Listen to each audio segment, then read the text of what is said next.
Hi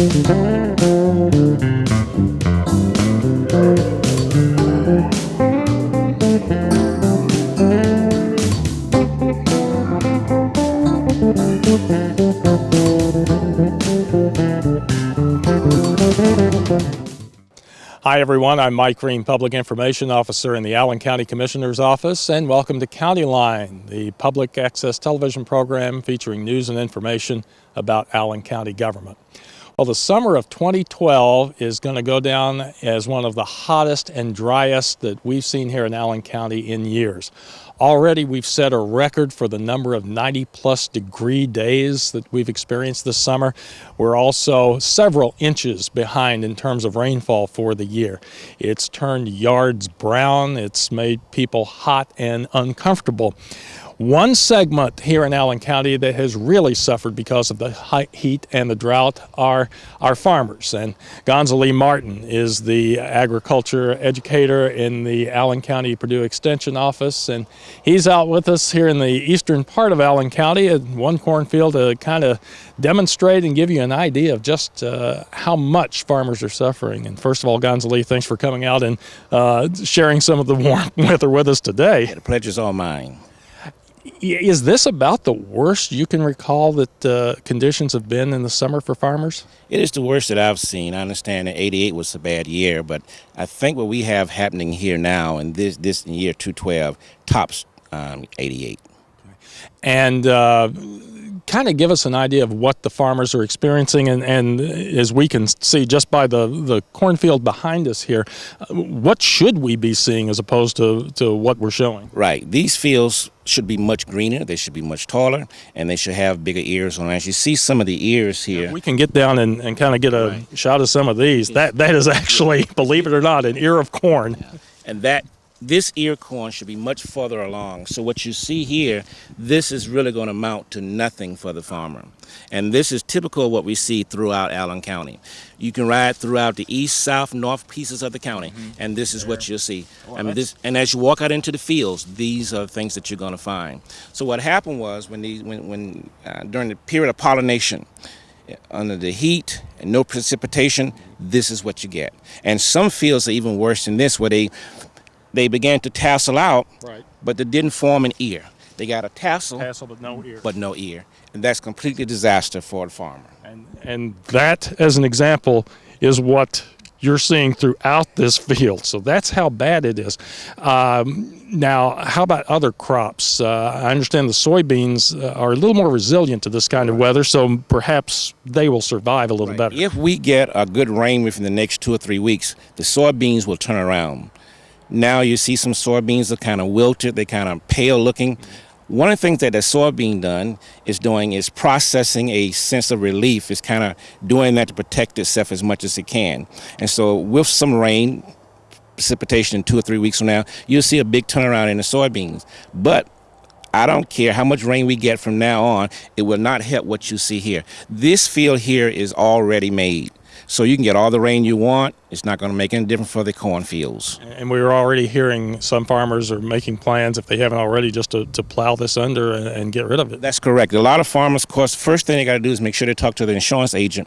Many farmers have some type of crop insurance. I would say in Allen County, at least 75% of the crop producers have some type of insurance, which means then that they can get at least 50 to 75% maybe back of what they have invested. But then that's still not enough to compensate for what they're going to lose. The USDA has recently placed Allen and about 3 dozen other counties in Indiana, placed them in a disaster status. So what does that mean? Well, Allen County is one of those counties that declare a disaster, and some of the counties that's contiguous to Allen County. But what that means then is that farmers now are eligible for low interest loans, so they'll be able to come out, invest, get those loans, which will help them to perhaps cushion a little of what they're going through. But even that's not going to make up for their total loss. And we should say agricultural disaster areas.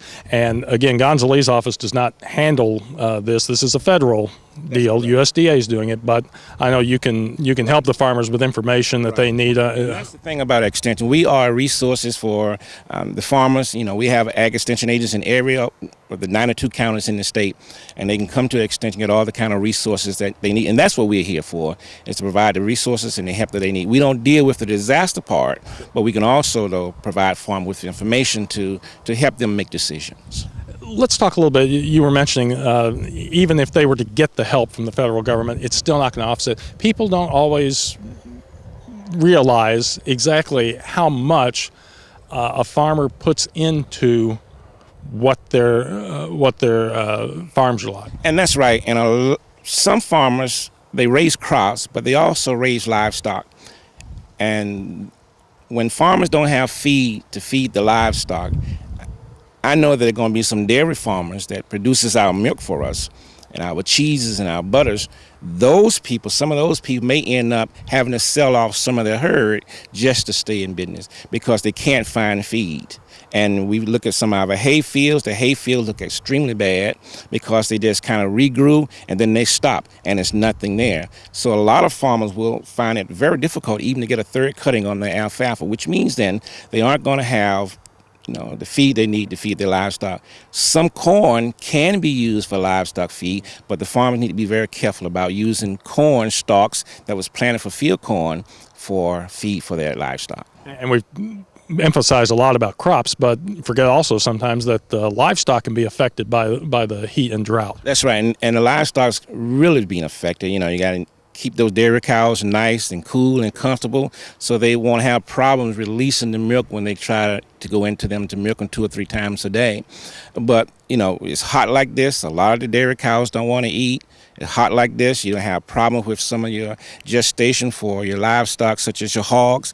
And so it affects every aspect of agriculture. And sooner or later, it does get down to the consumer.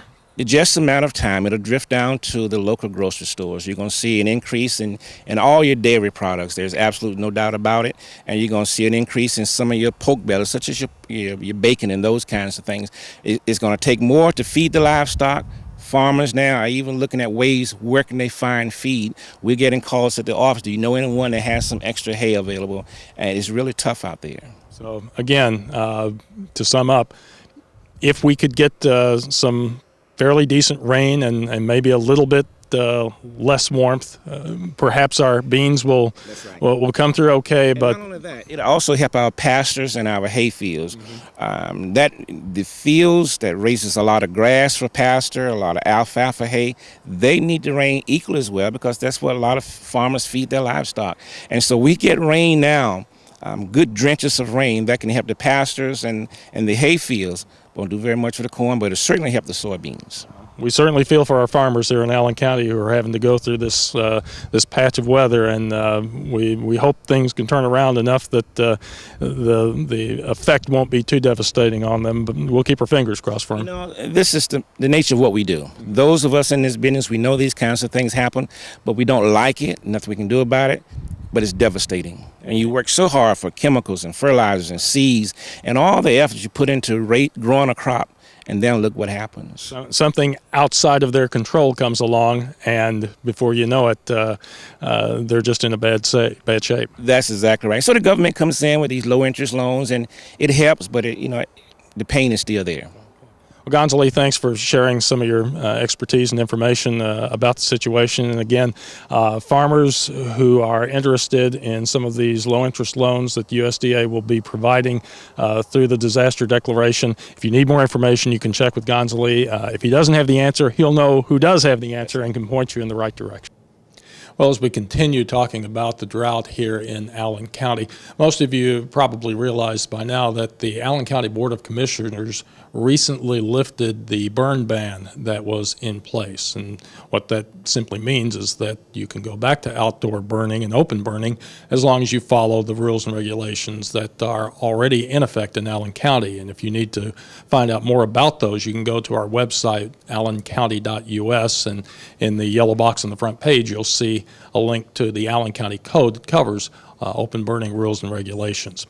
But for some people, they would prefer not to burn. They want to do something that's more environmentally friendly to get rid of some of the brush and debris that piled up after the violent windstorms that we had toward the end of June. And one alternative that's available to you that you may not know about is composting.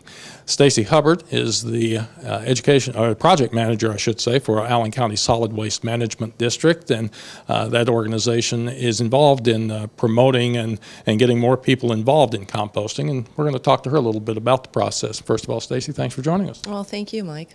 Composting is becoming a more popular alternative in terms of getting waste for folks here in Allen County, you were telling me. It seems that it's catching on, and people want to manage, particularly at home in their backyard, their own waste, so they're not throwing out as much. And they're also getting a very good product out of it to put it later on in their, garden beds and gardens. And it's a fairly simple process, isn't it? it is. Basically, you need your browns, such as leaves. You could add newspaper, twigs. And you mix that with your greens, which is your grass or your garden waste or flower bed waste. And then once you get your browns and your greens, then you're going to mix that and keep it turned so it has the air. And you always want to keep it moist because then it'll break down. Now, let's talk a little bit about the debris that was left over from the storms at the end of June. A lot of folks had a lot of tree limbs, leaves, such that they needed to get rid of, and I know that the Solid Waste Management District has been working with the City of Fort Wayne and with several of the towns and townships throughout Allen County to help folks get rid of that. Tell us a little bit about how that process is going. Correct. We do have equipment that has been moving throughout the community to help them grind it up with our tub grinder. For folks who want to handle it themselves and manage it themselves, there are 2 compost facilities here in Allen County, and one is through the City of Fort Wayne, which is at the Biosolids facility off of Lake Avenue, and another facility that folks can drop off material is over on Macbeth Road next to the National Serval landfill. And there are some fees involved with those. Folks should be aware of that. Yes, there are minimal fees that each facility charges. I would recommend, if you want to know those fees, to go ahead and call ahead. They are minimal. But then again, as we were talking about, it's a better alternative to burning for several reasons, I'm sure. Well, burning's a whole different issue. We try, if you're going to unfortunately have the waste, we try to educate folks in the community on how to manage the waste. Some people might not be able to visit the biosolids or any compost facility, and there's many things that you can do. And again, when you burn the leaves, the brush and debris, obviously you're going to put some pollutants into the atmosphere, and that's of a concern to some folks.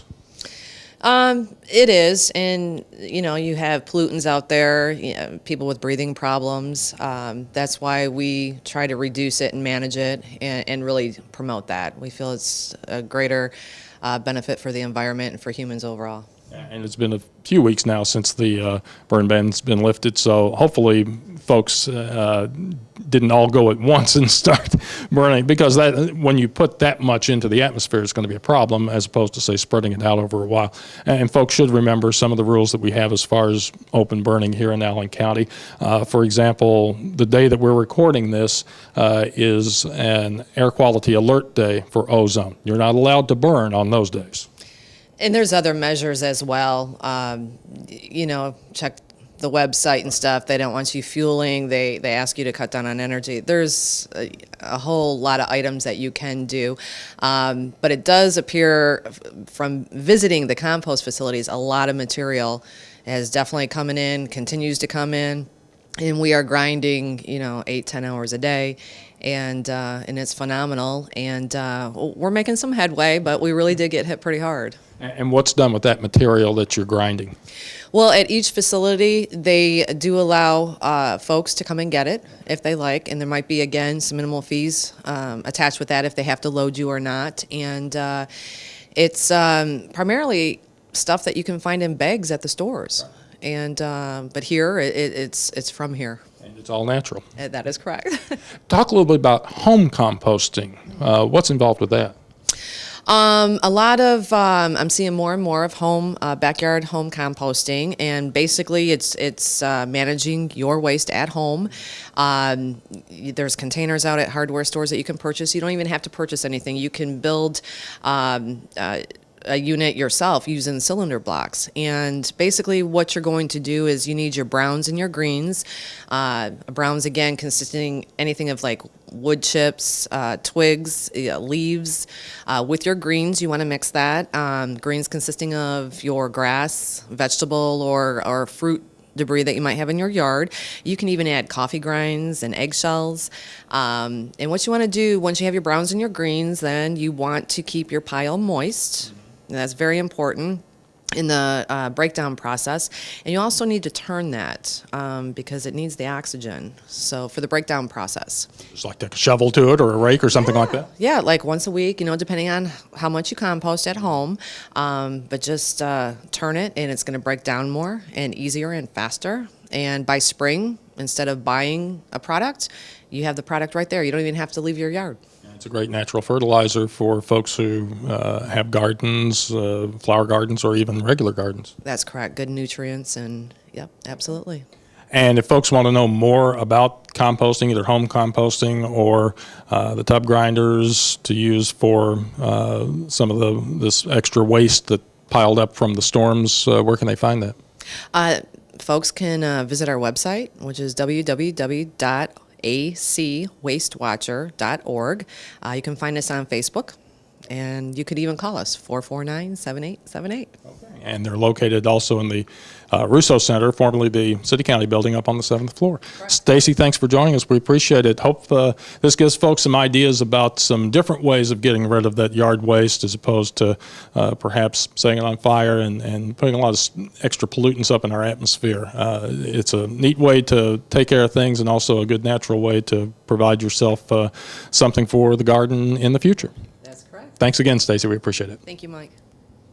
Well, let's keep the recycling theme going right now here at the Allen County Solid Waste Management District and talk about a couple of their big events that happen each year that'll be coming up soon. And Austin Carpenter, who's in charge of household waste program, is joining us now to talk a little bit about those. First of all, thanks for joining us. Yeah, thanks for having me. Okay. First of all, Toxaway Day, I think, will be the one that's coming up next, and that is sometime in September, correct? September 8th. Okay. Tell us a little bit about that and the purpose behind it.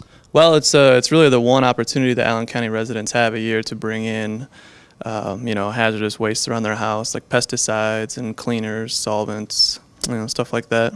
Okay. And where do they take them? The location's always released 2 weeks before the event. We advertise pretty heavily, newspaper, TV, radio. So folks need to keep that in mind. A couple of weeks before the event, you'll hear where to take those.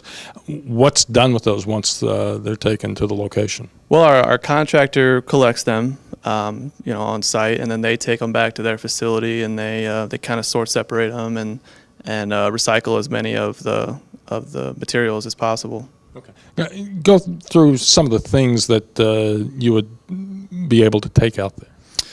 We get lots of paint. We don't want latex paint because it's not hazardous, really. It's water-based. You can just dry that out. We get a lot of oil-based paint.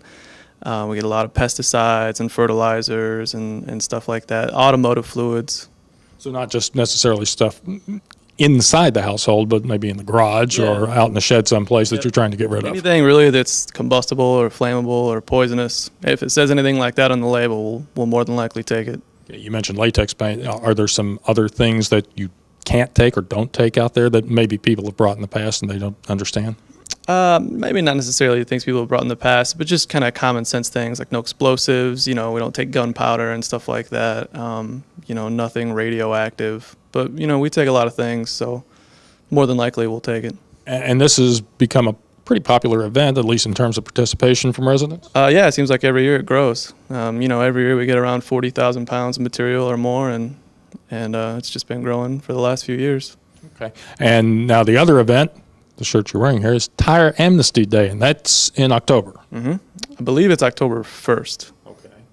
And I think both of these days are Saturdays, by the way, when you hold these, so it's convenient for you folks if you happen to be working during the work week.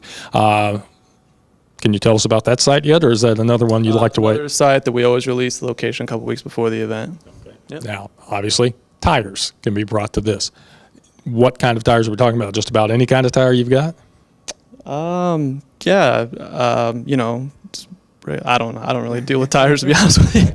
But you do brand. But that's obviously the place, as opposed to, say, burning them or trying to get rid of them different. We don't want tires at Toxaway Day. We definitely prefer the tires to come to Tire Amnesty Day. Okay. People have brought tires before to Toxaway Day, and we also have to tell them about Tire Amnesty Day. Okay. Yeah. So, again, for Toxaway Day, September the 8th.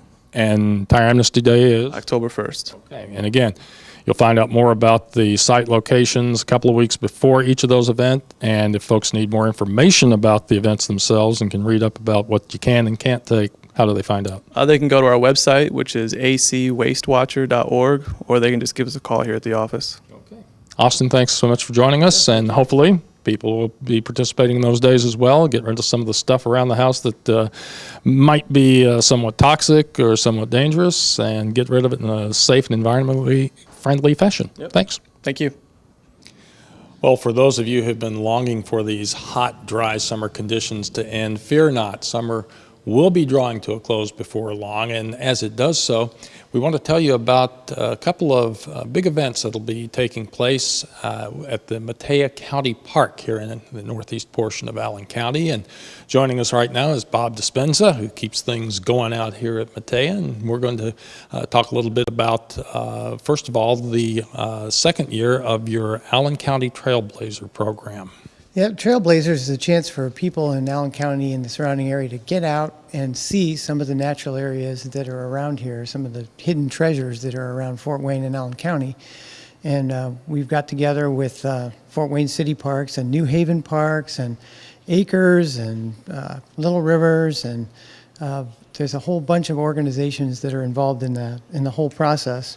And we've got our, on Fort Wayne Trails also, okay. We've got our form for this year ready to go. There's 15 trails on there. You hike 10 of them, and you will get a reward. Okay. Which what's the reward that you get? This year is going to be another different design medallion than we had last year. Last year was the first year, so it was special. Right. This year we've got one that looks like this. And we'll get a close-up of that. And what does this represent? Let's see, it says Allen County Trailblazers 2012. And that has a salamander on there that's very similar to the one we had last year. And you can, when you go to pick up your award, if you're a first-year hiker, you can buy one of these sticks for $3 and put your award on there. It comes with a sticker and a lanyard, and that will help you with your hiking. You can get the stick anytime. You don't have to wait until the end of the hiking like we did last year. We're going to let people get them anytime so they can help them with their first year get around on those trails. Most of them are pretty easy. I was going to say, I assume you got pretty much a variety of different types of trails for folks to hike. Some are paved trails like along the River Greenway, and some are out in wild areas like some of the Acres properties. And so there's a whole variety of things. People get to pick which 10 they like to do, whether it's by length or how difficult it is or where it's located. And then they bring their form back to either to any of the Allen County Parks, nature centers, or to Fort Wayne City Parks or New Haven City Parks, and they can claim their award then when they turn their form in. How well did the first year go? Last year we had about 300 people involved, and this year we're planning for more. And so we hope that folks will come out and take advantage of a situation where it gets them out and hiking, get some exercise, and see natural areas. And we have a couple of sponsors this year to help us out. PHP and the Parkview Physicians Group, Cardiology Group, are all both helping us make it so that this program is free unless you want to buy a stick. So fun and fitness and free, so a lot of F's in there. And how do they find out information about the different trails, and how do they register? If they just go to AllenCountyTrailblazers.org, that will give them all the information, the trail form, the chance to register, gives them all the background information about what's happening. Okay. Now, another event, a really neat event, I'm sorry, I couldn't help it, really neat event that'll be coming up in October is the neat bike ride that you do. Northeast Allen Tour is what it stands for, and that's the first Saturday in October. And off we go out. There's 3 different routes, 20, 40, and 60-mile routes, which go all over the northeastern part of Allen County and up into DeKalb County even. And we see lots of scenery. We stay off the busy roads, and it's just, we have SAG service so that if people have a breakdown or something, there's someone there to help. And we provide lunch and snacks for the whole route. And good chance to get out and see Allen County and part of DeKalb County just as the leaves are changing. And not too hot, because like you say, first Saturday in October. This has been going on now for several years, right? This is about its 11th year, I think, now. So it's been going on for quite a while. And fortunes go up and down depending on the weather. But if people register ahead of time, they can get a discount.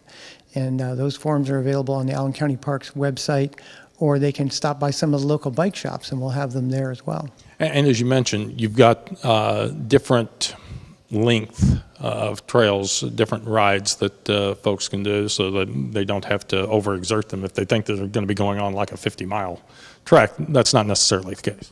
No, it isn't. But some of the people who like to get length in, like before they're going to the Hilly 100 or something, this is a good warm-up for that. So. Okay. And again, as you mentioned, you find the information about that. AllenCountyParks.org is our website. And those are 2 big events that are coming up later on toward the end of summer, first part of fall. But you also have several different recurring events that take place this time of year. Let's talk a little bit about those. One is, I know you've got canoeing classes and a canoeing trip that'll be coming up soon. Yep, Michael Gobert, who is one of our staff people here, is very experienced in that kind of thing. And we have canoes and life vests and paddles that we provide, and we do a little training for people who haven't been on a lot of canoe trips before in a calm place like our lake here. And then within a week or so, we usually go out on Cedar Creek, which is one of the most scenic areas around here. And if the water's too low on Cedar Creek, we have a backup on the St. Joe River, which is also a very nice area to canoe on. And you also have some regular events like your 4th Friday night hike. Yep, usually we try and, especially the northern part of the county up here, try to do the 4th Friday. We go to either here, North Metea, South Metea, or Peyton County Parks, and do a little hike in the evening, listen for night animals, tell stories about what's going on out there at night, and get a little bit of different view of the parks than we see in the daytime. And again, all the information about these events as well on the parks website, AllenCountyParks.org. And folks may not be familiar with some of the things you have going on here, but they're very accessible. And one of the nice things is the cost is kept very minimal. Yeah, because the Allen County Parks have to provide their own operating funds, we do have to charge something. But it's never very expensive, and if you go into the private sector and try and find some of these things, they're going to be a lot more expensive than what we offer. And some of them you can't even find anywhere else. So we try to offer something for the people of Allen County at a low price, but a quality experience. So if you're looking for something fun, something inexpensive, check out what's going on in the Allen County Park system here at Metea County Park, as well as Fox Island and the other parks. Bob, thanks for joining us. We appreciate it. Thank you for coming out here, Countyline. Okay, and again, remember, AllenCountyParks.org. When you go to that site, you can also download the Wild Grapevine newsletter that the Parks Department has that has all kinds of information about a lot of the events they have coming up so that you can participate as well.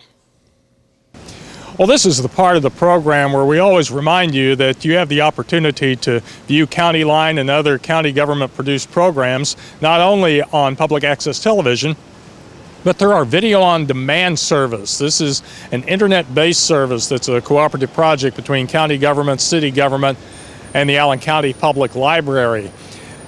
But usually you have to be at a computer terminal, say at home or in your office, to watch.